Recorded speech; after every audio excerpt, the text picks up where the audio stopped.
Kwa mbele ni Archbishop Madin Jokopere Diocese ma Nairobi Philip Anyolo kwa piny owacho mondo mi oketo kenge mago mabiro duoko nengo ngima piny kaluwore gi ngima matek masani odiyo oganda jo Kenya.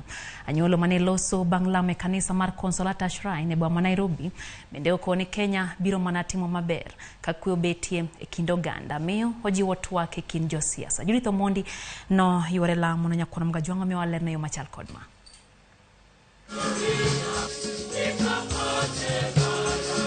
En lamo mane okelo kanyakla ji mathoth e kanisa ma Consolata Shrine e boma ma Nairobi. Archbishop Philip Anyolo ne oyalo e kinde nyasi mane gidhialo nengo mar familia. Bang' lamo, Jadolo Anyolo ne otwako jofwambo mar oro ote ne oganda jo Kenya. Anyolo oywago pek mar ngima ka okwayo piny owacho mondo many yore mag kelo fungruok ne jo piny. Hali ngumu ya maisha ndio yapo saa hizi.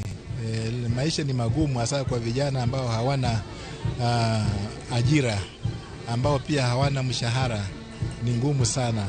Tuna shida nyingi. Tulikuwa na njaa ambayo imetokezwa pia kwa sababu ya kutokuwa na mvua mara nyingine. But that's a warning to us also that with the facilities we have already, with the resources we have already, the water that comes with full rain, a lot of rain, we can make plans in future so that we can restore the water for many and for a lot of agriculture and such things. We need to think ahead as leaders.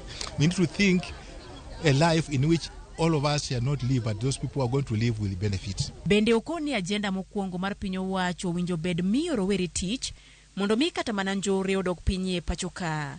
Let them make wafanya mikakati, some strategic plans that will help us, especially our young people, to be employed. We can only create more money and many other things that we need, a happy life, when people are working and they are earning for themselves. That's the first commandment God gave us also after we fail as a human persons. You will work and you'll eat from your own sweat. Ojiwo twak e kind josiasa kaka yor nyayo kwe. Haya tunayofanya, tunaomba pia serikali zetu, sio tu ambaye iliyopo, lakini everybody who is a leader, we want ya kwamba they should learn to dialogue with one another. Even in the family, when things are not correct, the best way to go is always to dialogue. The family members, those ones who are immediate husband and wife, they even go as far as inviting friends, inviting their parents, and the bigger company comes in so as to continue dialoguing so that things go in order. Many things that go wrong politically in our country here now is not that we are intelligent. We are, yes, but we have no room for dialoguing with one another. Ote maranyolo biro e kinde ma piny Kenya twake wi paro mar chik omenda mageto medo choko mar osuru gino ma osekelo pogruok e paro e pachoka. Judith Omondi, Ramogi TV. Kama chelo nyakoro mga juang kanisa mar Anglican mar